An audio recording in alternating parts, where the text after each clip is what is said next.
Welcome back to the ESPN Hoops and Hits podcast presented by Tab. I am the Scope, joined by my man, the Grub. And Grub, I was that excited for this episode that I arrived yesterday, mate. I've been here for 24 hours. You know what I say? You know, like I've learned a lot about you in this time. It's been great, but you are a team first guy, and you wanted today to be good because you know it's a big episode. You know it's huge. There's a few big topics. I've even come with some props. So we're both huge on our preparation. Yeah. You've got the clipboard. I'm here just sleeping in the office, just getting ready for today. That's how keen I was, yeah, mate. So we're Bill Belichick today, so I just went a bit old school. Obviously brought to you by Tab with the colours and everything. So, mate, we're on today. We are on. And speaking about being on, we're going to go off the cuff a little bit. Before we even get to Left on Red, some huge news. It sort of just broke before we started the show. It wasn't a part of the notes. But the Dallas Mavericks have secured the number one pick in next year's draft, a.k.a. Cooper Flagg. They had a 1% chance, a 1.8% chance, or maybe just under 2% to get the pick. And you've got a conspiracy, haven't you? I've got a conspiracy. So I've said all along, and I'll keep it short.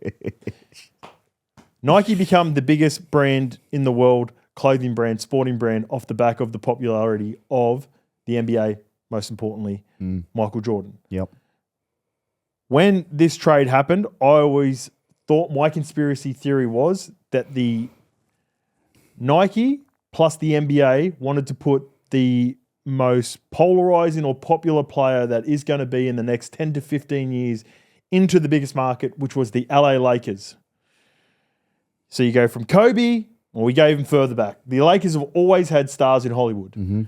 Magic, Kobe, Shaq, LeBron, and now they're going to have Luka if he re-signs. Now that's a big if, right? That's the part that they can't control. So they've kept these superstars in LA for this entire time because the stronger the NBA is, the stronger Nike is. When everyone thinks about Nike, for the most part, they think about NBA athletes. Michael Jordan, LeBron James, Kobe Bryant, Giannis has got a shoe, KD's got a shoe, all of them got shoes. So they put Luka there, but Dallas, you've got to send your premier player, your superstar, the face of your franchise, for the next 15 years, we'll give you Cooper Flagg. There you go. So you reckon the 1% is... Are you... This is big. This is huge. Are you calling this the C word? Corrupt. Oh, man. Corrupt. I don't think I've ever said that out in public, but he's calling the NBA. You heard it here first. And the Nike. NBA I'm going after Nike as well. Is corrupt. By the Unless way, you want to send me some kit. I love Nike stuff. If Nike want to send me some kit, I'll take it back. I'm easily bought. What was the other one you said? You just tried and then I just started thinking to try to add some more bits, and I was like, hey, you think about Kawhi, not with Nike, always injured. So because Nike control injuries as well now. They can. It's whatever they're putting in the juice, whatever they're putting in the water at training. Yeah, whatever it may be. No, that was just because I was on a roll and I thought I just had that one in. But that's my conspiracy theory with that anyway. And we'll discuss that at length next week as we sort of let it play out. There'll be a lot of chat about that in the next couple of days. But let's get to Left on Red. And we're going to kick it off in Australia. And we're going to start with a message from Instagram from Anish Mill. Let's go. Masterclass performance and win by Jack Della Maddalena, the new welterweight champion. So happy for him. And hashtag and new with the Aussie flag. Shout out to the Aussies just doing their damn thing in the combat sports. Yep. All right. So thoughts on the fight, and then also thoughts on Makhachev also tweeting after. You are not Volk. I will show you a different level. Keep my belt clean. How do these two match up? And what about just Makhachev showing a bit of respect to the Volk as well? Let him have his time, mate. Yeah. You know, he did show a bit of respect to Volk, but, you know, let him have his time. But I will say one thing. The man can strike. He's an absolute striker, Jack. And it was a brawl. It was an all-out war. I was actually a bit surprised that it did play out the way it did. Muhammad, he was at the first 4 rounds, he didn't try hardly any takedowns. This is what it's all been talked about. All the shows before it, everything said he was going to try and take him down, and he just tried to go toe-to-toe. I will say, he landed some good shots. It was a good fight. It was a good fight. It wasn't the fight I was expecting. Yeah. Total opposite. It went the way that JDM wanted it to go, right? Yeah. I just, till the fourth or the fifth round, then he started, trying a few takedowns, but I just feel like Jack had. It seemed like his IQ in that fight was amazing. He just knew what was coming. He must have had to change on the run because, like, he would have expected more takedowns. Don't you reckon? Yeah. Like he's taken. And then he's like, all right, we're getting into exchanges here. Exactly. This is going in the way. Yeah. Well, in a way, it went, like you can prepare for so many different things in a fight, but if the fight goes the way that is naturally your style anyway, like, I know it's a change, but it's not necessarily the worst change, right? Just throw him. Just go. Just throw him. But I will say, there was a couple of like feints and stuff with his takedown defense was a lot better than his last fight. So, and we speak about, Big Makhachev, and this is another level. Okay, let's get to that matchup then. Makhachev, that's the most obvious fight. Makhachev wants to go the double belt. Can you see a world in which JDM can get close to Makhachev? Well, Makhachev's already saying he's going to become a two belt champ. Yep. Very, very confident. Yeah. And for good reason. I agree. He's a beast. He's a beast. His grappling is dangerous. Yeah. No, it is. His grappling is dangerous, and I think he knows that. But it's fair to say that even Makhachev, he's striking now. Like he just gets better and better. But look, I would love to say it. I love my Aussies and I'm with pride, but I just cannot see anyone beating this bloke in a long time. But there will be a day. Yeah, there will be a day. There will be a day, mate. But Della Maddalena said after the fight, he wants to right the wrongs for Volk. So they've both got mad respect for Volk. They're talking about Volk, but really they should be talking about each other. Yeah. But that's mad respect that, the Aussie's trying to do it for his good mate, and you could see Volk was pumped for him and hyping him up the whole time, pre-fight, post-fight. Does Makhachev have to go? He's got to go up now, doesn't he? Makhachev would have to go up. Makhachev would have to go up. Correct. Yeah. Because that's what I think Makhachev said that. It was depending on this fight, who was going to fight next. Yep.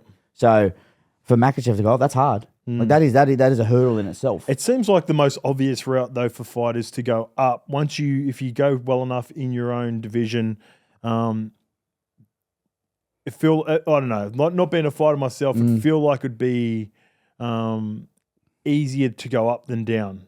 Does that make sense? 100%. Like dropping that weight and stripping that weight when it's just that extra little bit of training where you can bulk up a little bit more, eat a little bit more, drink a lot more water. So I've always thought that that's probably the easiest of the two if you're going to make a change going up or down. Well, cutting weights, you're not feeling right. You're feeling a bit less like what you usually good at. Yeah, you might feel a little bit faster, but let's just go to a footy terminology. When I was light, I couldn't dominate tackles. 100%. And then you put on a bit of size, but at the same time, he's going to be copping punches that he probably hasn't copped before. So that's where it could help Jack, in a Going sense back to the footy thing, I felt the fittest I'd ever felt, like road runs, park runs, all the stuff that wasn't footy related. Once it got to contact, I felt weak in contact and I dropped about 2 or 3 kilos. So huge difference. I always felt weak in contact. Well, see, I couldn't afford to get any weaker, Grub. All right, let's move on to speaking of weak, let's get on to just the snaps from Draymond Green at the moment and the agenda. Does Draymond get the rub of the green? Does he have much to stand on? That is the question off the back of a tweet here from Harrison Sanford. Mattern gets ejected and probably back in the locker room asking himself, how does Draymond do it, get away with it? He's annoying to me, Draymond. He's annoying. He's such a good player. My notes. Like, he's such a good player. He doesn't need any of this other rubbish. What is he? Like, I just feel every single call, man. He's just, so dramatic. Oh, man. Like, there was a few of them that are, like, don't get me wrong. I would 100% say the refs target him. Yes, but that's because of his history. 100%. Yes. So you got to understand, man, you walk the tightrope. It's like Victor Radley. 100%. He always walks the tightrope, and the refs know it. Yeah. So if one slips up, they got you. Yeah, you're never getting away with the 50-50s. They're always on alert. Yep. And he's always so confused. He's looking at his plays like, what? Like, come on, man. Like, but you're right. Like, look, mate, if you're getting 5 tech fouls in the playoffs, like you've got 5 now, look in the mirror. It's not constantly the refs. You're not getting. It is the refs aren't that bad, man. Like more people would be going on about this. Oh, he cops bad calls. He cops bad calls. People that are unbiased, like say that Draymond's Draymond, and he cops that. He comes out and says there's an agenda against him. Is that pretty much saying the refs are cheating? Well, just in general, like he talks about the refs. He talks about people, the way he's perceived. Well, you punched your ex-teammate Jordan Poole in the face. Like, there's an agenda. I'm an angry black man. All that. No, has nothing to do with that. You are an angry man that loses his temper every time he's out on the court, or even sometimes at the training facilities. Yeah, like he's never been able to control his emotions. Even when he used to kick Steven Adams in the nuts all the time during that series, going back 10, 15 years or whatever it was. It's his own fault. He brings it upon himself. And plus, he always sucks up to LeBron, so I've never liked Draymond for that as well. That's the main reason. That's the main reason. I feel as well, was one thing that I had to learn really fast when playing in the NRL was you actually can't play on emotion. No. Because it's actually it is literally, you can be pumped up for the game coming into it, but then as soon as the game's on, like I used to have running battles with the refs all the time. Yep. Like when I was young. Yep. I used to be like, it's me against them, this and that. But then once you realise, look, of course they're going to be looking at you more when you're doing stupid stuff like that. So then you've got to eventually take the emotion out of it, and you're making smarter decisions on the field anyway. Yeah. So, And if you're able to communicate with the referees too, you actually do get 50-50s. I honestly believe Cameron that. Smith made a career He was of the it. best.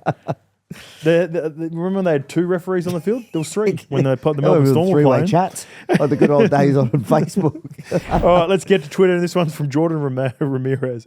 I'm cool with never hearing about the other Jordon Hudson, or Bill Belichick for the rest of eternity. Now, Jordan, I'm happy to not hear about Jordon Hudson, but gee, Bill Belichick's got more runs on the board than Jordan, and he is the coach of North Carolina, and he is going to be a big part of college football, and I am excited to see what he's going to be doing. This is off the back of Jordon Hudson reportedly being banned. For those who aren't aware, the partner of Bill Belichick, and maybe 50 years his junior, University of North Carolina's football facility, Grub or no Grub, UNC banning Jordon Hudson. I want to know what she's done. what has happened? Like, I don't know, but I'm going to say, first things first, why is she coming to training every day? That's what I want to know. Like, like, fair enough if my missus said one day, can I bring a little daughter down or something for one day? Yeah, fair enough. But I've been in teams before where we have a family weekend captain's run. Yeah. Once a year. Yeah. And everyone comes down. I've never seen a coach with the partner at the facility, I don't think, ever outside of that one day a year. So why is she even there so much that she has to get banned? She's done something. What's she Has doing? she gone in there? What college did she go to? I think she's been going to interviews. She's been interrupting in interviews and stuff like that. She's covering his PR. She's got him wearing these rank, retro, ripped up vintage hoodies for some reason, like he's like this, like he's our age. He's double our age, Grub. Would be 65, 70 the best. Bill. Okay. Like vintage jerseys and that are fine. The ripped ones with the holes in it, like that's what college students wear. Yeah. That ain't it. Hey, mate, maybe Bill's just trying to be one of the boys. He's trying to get on their level. He's trying to hang out. Okay, is this banned? Is this games included? Because they're going to be playing games on campus. Surely it can't be banned. They can't ban her from games. Maybe they just give her a full ban. Full ban. She's done something. I think she's done something to the North Carolina I think potentially college. she's been in meetings, coaches' meetings, or whatever it may be, or with the facility, and they've just gone, what's going on? Enough's enough. Do you reckon this was in the negotiation process when they were trying to get Bill Belichick? Oh, man. All right, let's get to Instagram, and this one comes up. We posted this, and Lucas Smithson is nominated Kyrie or Clay as his best Robins of all time. But I tell you what, I don't mind LeBron here as one of the best Robins of all time, next to Shaq at the Cleveland Cavaliers as well. Obviously, come on, Shaq man. is There's got to Batman. be a day where he's... Yes. Obviously, Shaq is Batman. Give it up. I know it was at the back end of his career, but clearly he's the most dominant power center of all time. I'm a Pippen guy. It's got to be Pippen. Has to be. Jesus' name's Mud at the moment, though. Why? Pippen. He's just too much media. He's everywhere. He's just bitter. He's like Geordie. He is not in his legacy. For those who might not be aware of how good Scottie Pippen was, and only watching maybe post The Last Dance, geez, it just doesn't look good for Scottie in the last sort of 5 5 years or whatever it's been. But Scotty was easily the best Robin of all time. So I read sometimes forums and stuff on all this stuff. I'm really interested on these type of conversations. I'm sick of the GOAT stuff, but I like this second, the Robins chat. So I went into it a little bit, and there's a lot of people that say that Pippen wouldn't have been the guy he was without it, Michael Jordan. So if Pippen goes somewhere else, he's nowhere near hits the heights that he hits. I've heard that. He reckons Michael Jordan said, people say Michael Jordan got the Pippen mental side going. He had all the athleticism, but he got him to be that dog. But also, you could argue that Michael wasn't getting it done. He was getting bullied. He needed help. Once Pippen got there, that's when he got over the hump. He didn't win a championship without Pippen. He didn't win one without Pippen. He didn't win a championship without Pippen. Yeah, wow. It goes hand in hand. He became the greatest player of all time. Yep. When Scotty arrived, and Scotty then became, or I don't think he becomes the greatest player of all time without Scotty, and Scotty is obviously not the best Robin of all time. Shaq's a really good shout. Like, how you view Shaq and Kobe, that's the sticking point there. Because Shaq was the most dominant player, you could argue. That's what I'm saying. And most influential player, but Kobe was clearly the dude. Do you know what I mean? What about where does Splash Brothers rate for you? They're up there. Like when we talk, they're different. They're what's another duo? Batman and Robin. It's more of the Fantastic Four when you think about the Golden State, or a threesome, because it's hard to separate for me. Steph's the dude, but Clay and Draymond at different times were just as important as each other.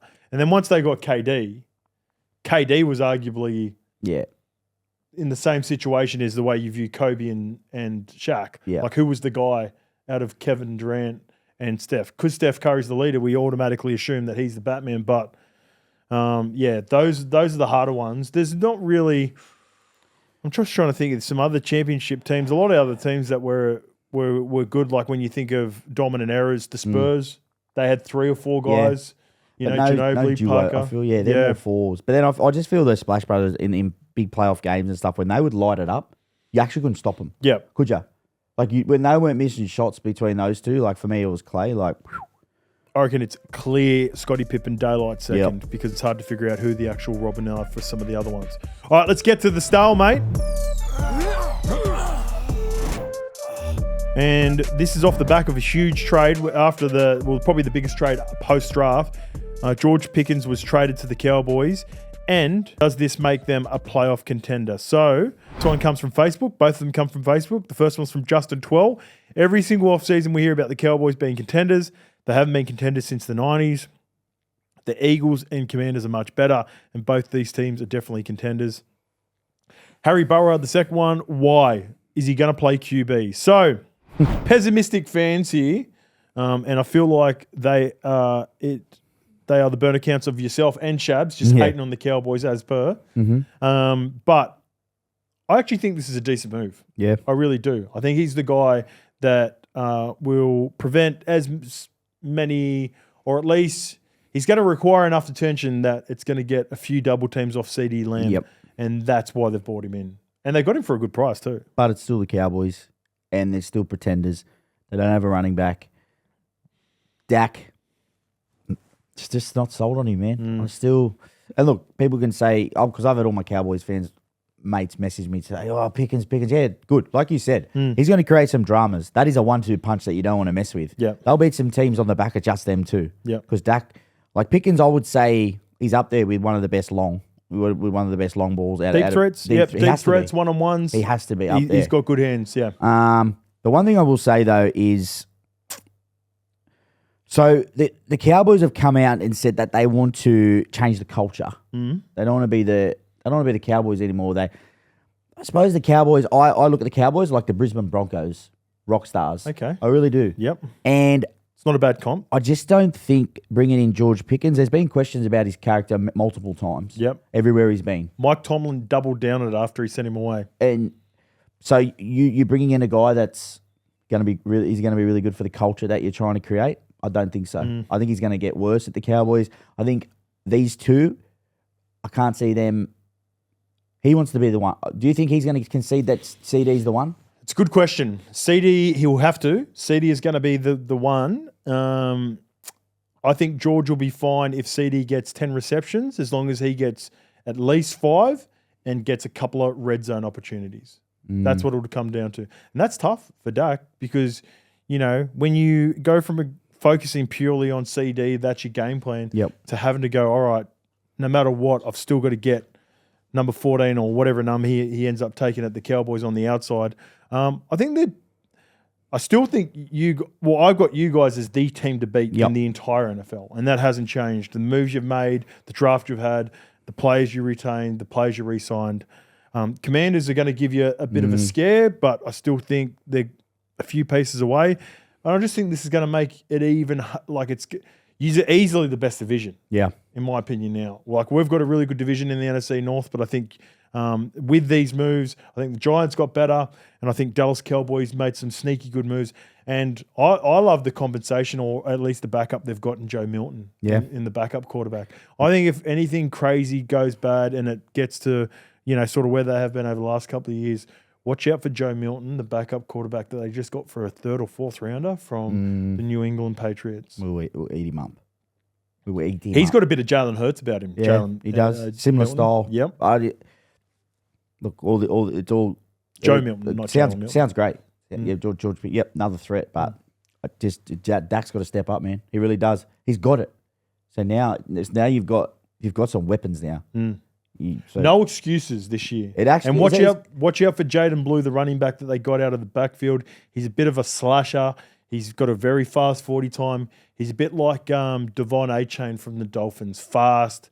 He's not going to be in between the tackles, but they picked up on they worked on their offensive line, and they'll just be a little bit trickier, but you're still clearly the team to beat. And look, if they can get their run game going and Dak becomes the player that we think he can be, and these two boys fire up, it won't surprise me, honestly, if they're better than Washington. If all this falls into place. Yep. And then luck, you require luck, you need health, you need all those sorts of things. And definitely much improved division going into this year. Watch out for the Giants to be around the 6, 7, 8 wins, I think, this year too. They're not going to be lingering down the bottom like they have the last couple of years. I think game 1 of the season, isn't it? Who? Eagles, Cowboys. I love that. Game 1 of the season. I love that. Yeah. That's a good matchup. Yep. All right, let's get to the Pick 6 presented by Tab. And we're going to go the playoff series winner. Now, these two are having a really good series so far. Oklahoma City versus the Denver Nuggets. How do you see this one playing out? It's all tied up. So close. So close. It's really, really close. Talking to a lot of people, they actually think Denver's going to do it, but I think OKC will come through in the end. Okay. Yeah. You? I think Oklahoma City are the best team, but just the Jokic, he's the best player in the world. I've got the best player in the world against the best team in the world. And I've always said it's a player's sport. I'll go Denver. Yeah. I'll go Denver to come out. I just think he's a problem, even though the two big boys, close. Really good defensively. It's been a close series so far, and they got the championship DNA. Maybe Oklahoma City one more year away. All right, Boston, New York. New York just seemed to have surprised everyone in this series, and then the Jason Tatum injury is going to be huge. So probably leaning towards New York now that the Tatum injury. It's at 3-1 now, isn't it? New York? 3-1. Is it Tatum injury confirmed what it is? Not yet, but he was carted off. They're currently $1.15 on the tab, $5.50 about Boston. So he better be a big injury because he got in the wheelchair. Yeah, well, we've seen Paul Pierce get in a wheelchair before and come back out. That's what I mean. Celtics are repeat offenders. He could maybe it's the same wheelchair. He could delay it. He could delay it again. He comes back. No, I don't. I even think now, just with Tatum's whatever it is, the Knicks are on, man. Minnesota $1 against the Golden State Warriors with no Steph Curry. One more game to go. They close this out, Minnesota. I told you about Minnesota too, didn't I? You warned us. Didn't I say at the start of the year? Do not sleep on them. I said, do not sleep on Minnesota at the start of the year. I know about the start of the year. At the start of go watch the tape. Say start of the playoffs. We've got it on tape. Shabs knows we've got it. I said it at the start of the year. We can go back and we've got it on. We can go back and watch. Go back and watch the episodes. I said it right at the start of the year. Anyway, so I like the $1.01 about the Minnesota Timberwolves You right confident? now. I tell you what, you want to be confident at $1.01. But as always, for free and confidential support, visit gamblinghelponline.org.au. What's gambling really costing you? For free and confidential support, call the number on the screen or visit the website. All right, mate, that is it for Hoops and Hits this week. Pumped to get back in here next week. I'm so keen. I might even get in 2 days early next week. Yeah, I reckon you should. And I reckon I'm going to look into your conspiracy a little bit more. Yeah, I'm gonna go make a deep few phone dive. calls. Go deep dive. Let me I know. am. Cooper Flag, Dallas Mavericks, 3 number 1 picks. Yeah, Kyrie Irving, Ant Davis. He looks like a genius now. Nico Harrison. Nike. Nike. Get us some Nikes and I'm in.